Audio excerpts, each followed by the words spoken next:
Hey, everybody. Week 10 is here. We're going to do things a little differently this week. This is John. And this is David, your other co-commish.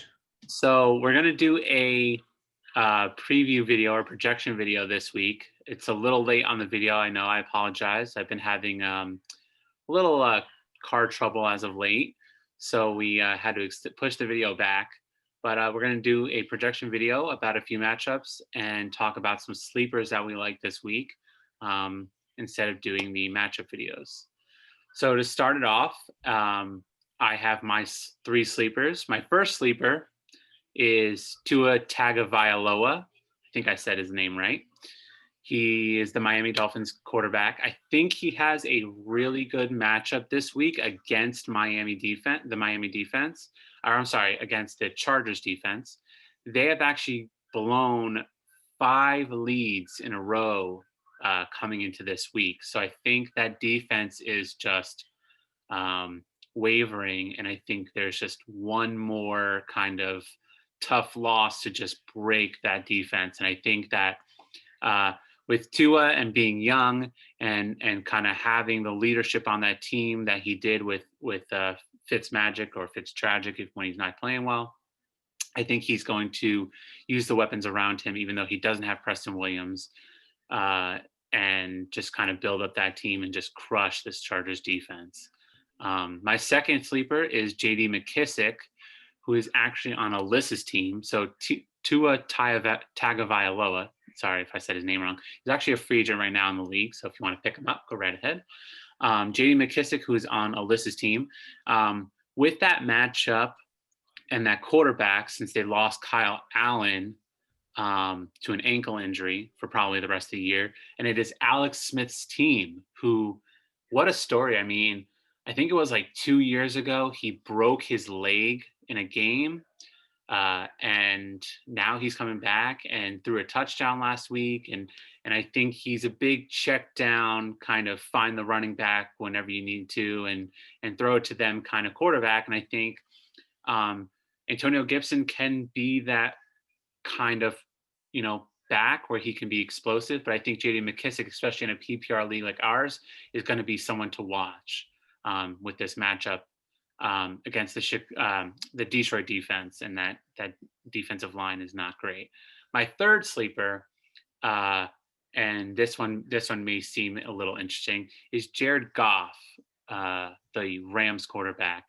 Now I know, when you think of that Rams offense, you probably think running backs running the ball and then play action passes, but they're going up against Seattle, and I think it's going to be a shootout.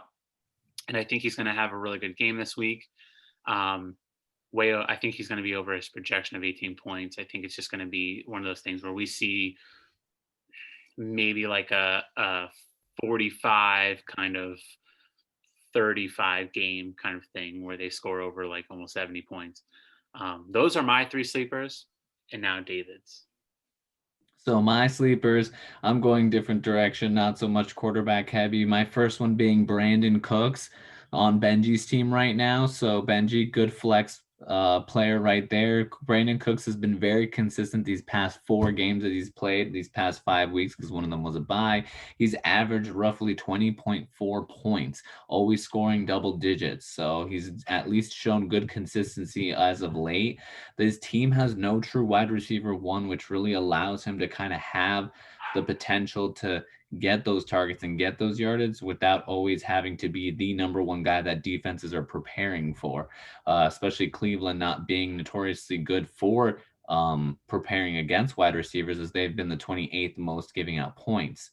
Will Fuller also is notorious for getting hurt during games, which then opens up Cooks to being literally the only target.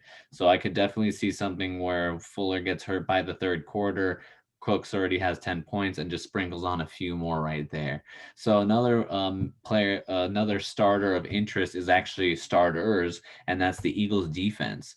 The Eagles defense is playing the Giants this week. We all have seen what the Giants can do, or lack thereof, turning the ball over, not scoring, really shooting themselves in the foot. I believe that Daniel Jones run, where he literally tripped and fell on himself, really sums up the Giants as a whole. So I think the Eagles defense scoring 9 points last time is very possible scoring 9 points again, if not more. Eagles offense is getting healthier. So they're going to definitely be scoring more, putting more pressure on Daniel Jones, which we all know more pressure can also mean more mistakes. And my last sleeper is Mike Davis. I forgot to mention Eagles defense on Steph's team. So good stuff, Steph. And then Mike Davis, who's on Axel's team.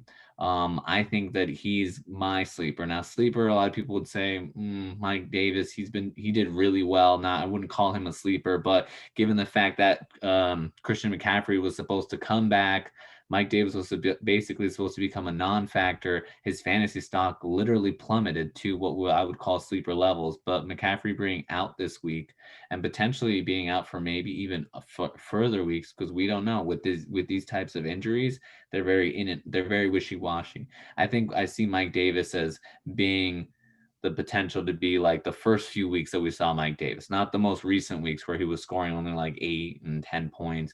I'm thinking more of like hitting like the 16-point range. I think it's very doable against this Tampa Bay team that we saw is now vulnerable. They played against the Saints and were demolished.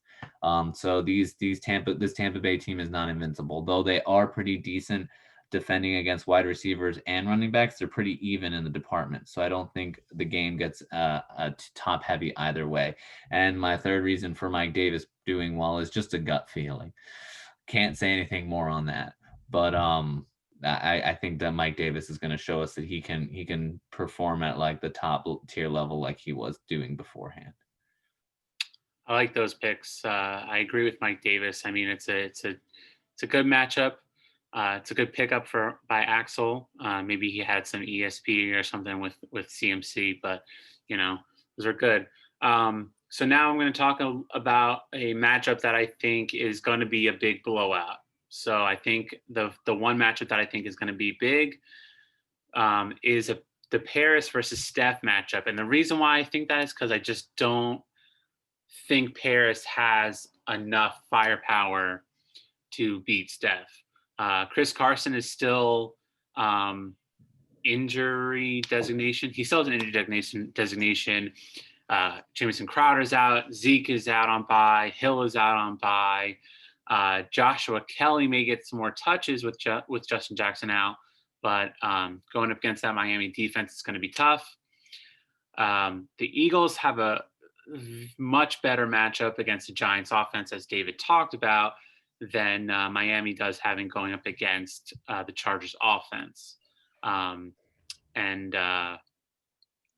Justin Herbert, I apologize. And I mean, Steph has Kamara and Russell Wilson, two of the top players in their respective positions. I mean, right there, they can get her anywhere between 50 and 60 points, easy. The wide receivers, at least their starting wide receivers, are pretty much even. I mean, Jerry Jeudy and so on and so forth. It's just a tough matchup there. Their tight ends are even. I mean, Andrews was supposed to be an elite tight end, didn't pan out. TJ Hawkinson has been good, but I wouldn't consider him like elite. He has a tough matchup going up against Washington this week. And with the flexes, I just like Marvin Jones over AJ Green. I mean, AJ Green just has players around him that are going to get the ball more. Tyler Boyd, T. Higgins, maybe if Joe Mixon comes back. If not Joe Mixon, then Giovanni Bernard. And it really comes down to depth in this matchup. And Steph just has that way over Paris. So that's my blowout matchup this week.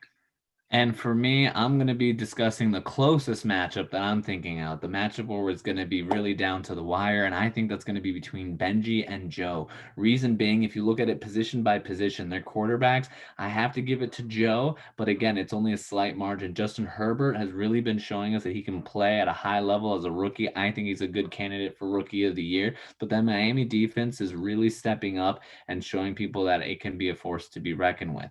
When you have a rookie quarterback who's been playing consistently, you're happy about it, but you're also, have to be cautious. He is still just a rookie. And Derek Carr having more experience and having a better matchup against Denver, I think he'll still score a decent amount of points. So I give it to Herbert, but only by an edge. And when it comes to the running back position, this is where I think the biggest discrepancy between the two teams are, and I'm giving that to Joe. Joe's got James Robinson. Enough said. That is a proliferative running back. Not many proliferative running backs in the league. Otherwise, the other running backs in play, Kenyon Drake, David Montgomery, Melvin Gordon, they're all eh. I'm sure they can get their points when during some weeks, but other weeks they're definitely disappointing you. Both teams have good, solid wide receiver twos with wide receiver one upside. You got Robinson and Thielen, both guys. They can score you a ton of points, but also they're limited by the inefficiencies of their quarterbacks. And you also got Cup and Chark, who are definitely target monsters and good bodies, but at the same time, if their offenses can also stall. So I can see those really going either way. Tight ends are pretty even and forgettable, really. Won't even comment much more than that. And their flexes, I got to give that one to Benji. As I was mentioning, one of my sleepers is Cooks. So I have Cooks over Curtis Samuel. Curtis Samuel has been playing well as of recent. You can criticize me later if he does better than Cooks, but if I got to put my money on someone, I think that Cooks is going to end up getting more. New Orleans defense, I'm going to have to give that one to Joe over Benji's Chicago defense. Again, defense is, I think, a little bit harder to predict with their current matchups, and kickers, don't even get me started. That's too hard to predict. But as you can see, both sides are pretty level, pretty close. I really think it's going to come down to the wire. And with that said, after talking about our biggest blowouts and our closest matchups, now we're going to end our video with the announcements. Week 9 has now officially been over. It's in the books. Our league has now hit the point of no return. Whoever is in the lead, whenever the league ends this year, will be announced our fantasy football league winner. So right now, Steph, you are in the lead. You are in the lead for our league. You better be hoping that football gets canceled, because that means you're the winner. But we'll keep staying tuned and we'll keep up with it as long as we can. Hopefully we can get a full season and see who really is the overall winner. Also, don't forget about our game time meetup. It is this Sunday, 12:30 p.m. ish. Just get a little bit earlier so we can grab a good table. Please RSVP to me if you plan on coming, so I know who's going.